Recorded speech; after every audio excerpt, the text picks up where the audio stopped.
Bonsoir, voici la réponse au questionnaire sur la loi Hamon qui concernait la banque et les assurances. Dans la première question, il est prévu d'interdire aux opérateurs les frais liés à des rejets de prélèvement sur les services essentiels.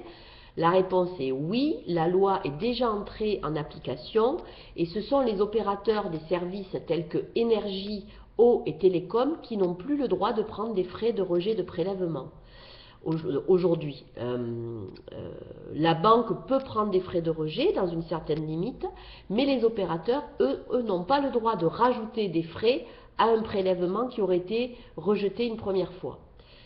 Question 2, un client doit pouvoir changer de banque sans que cela lui coûte de l'argent. Je vais vous répondre oui, mais.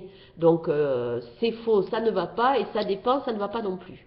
L'établissement qui vous voit partir doit vous fournir la liste des prélèvements qui sont passés sur votre compte ces 13 derniers mois pour que vous puissiez contacter facilement les établissements, les émetteurs de ces prélèvements.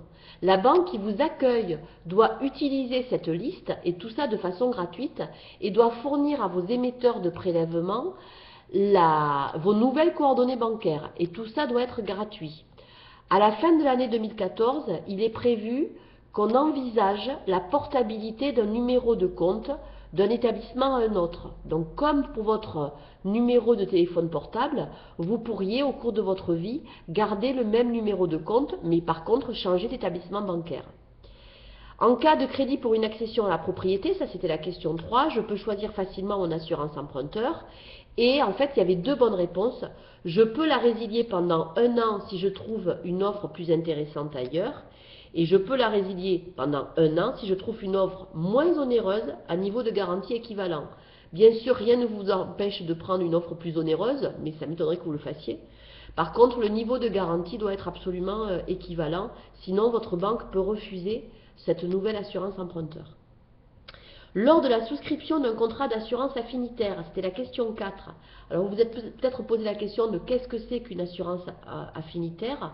En fait, c'est une assurance qui vous est proposée en complément d'un achat principal tel qu'un téléphone portable. On vous propose une garantie vol ou une garantie casse.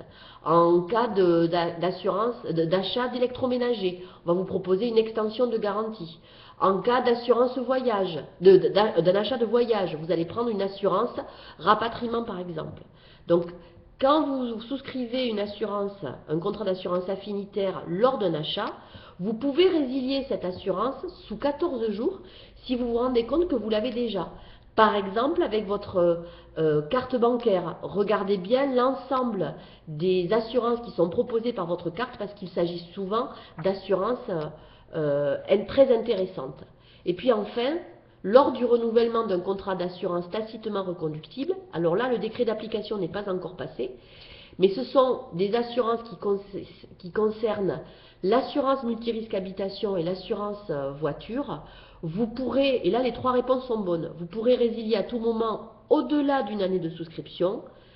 Si vous avez souscrit ailleurs et que vous le prouvez, parce que ce sont des assurances obligatoires, et donc vous allez devoir fournir la preuve à votre assureur que vous en avez choisi une autre, quel que soit le prix d'ailleurs, et en cas de paiement de la prime, si vous avez déjà payé pour l'ensemble de l'année, votre assureur devra vous rembourser pour les mois non utilisés. Voilà, je vous félicite pour toutes les réponses à ce questionnaire, et puis je vous dis au 5 décembre. Au revoir.